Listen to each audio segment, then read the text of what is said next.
আপনারা আমার পিছনে যে মসজিদের তাকওয়া যে মসজিদটি দেখতে পাচ্ছেন, এই মসজিদটি আপনারা হয়তো অনেকেই দেখেছেন ছবিতে। আজকে আমি আপনাদেরকে এই মসজিদের ভিডিওটি দেখাচ্ছি। দেখেন যে পাবনায় এত সুন্দর একটি মসজিদ, যা আমার মনে হয় আপনারা এর আগে দেখেননি। আর অনেকেই হয়তো পাবনার বাইরে আছেন, বিদেশ চলে গেছেন বা অন্যত্র যে কোনো জায়গায় কাজের প্রয়োজনে থাকেন, আপনারা হয়তো এই মসজিদের তাকওয়া পাবনার মাটিতে যে এত সুন্দর, এত বড় গম্বুজওয়ালা একটি মসজিদ, যা আপনারা হয়তো দেখেননি। পাবনায় আসলে আমি অনুরোধ করব, যারা পাবনাবাসী, যারা বিভিন্ন জায়গায় থাকেন, যারা প্রবাসে থাকেন, তাদের জন্য আমি আজকের এই ভিডিওটি দিচ্ছি।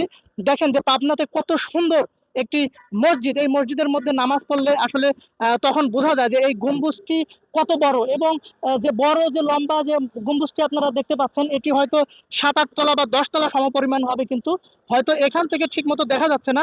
আমি আপনাদেরকে কাছের থেকে যে ভিডিওটি করেছি সেটা আপনাদেরকে দেখাচ্ছি। যারা এর আগে এই মসজিদটি আপনারা ছবিতে দেখেছিলেন, আমি আজকে আপনাদেরকে ভিডিওতে দেখালাম। যারা আপনারা পাবনাবাসী আছেন, যারা এই প্রথম ভিডিও দেখলেন এই মসজিদের, তারা দয়া করে আপনারা এই পাবনার এই মসজিদটি শেয়ার করে সারা বাংলাদেশে ছড়িয়ে দিন। আমার যারা এই পাবনাইয়া জুয়েল পেজটি এখনো ফলো দেননি, তারা সবাই এই পেজটিতে ফলো দিয়ে আমার সাথেই থাকবেন। আসসালামু আলাইকুম।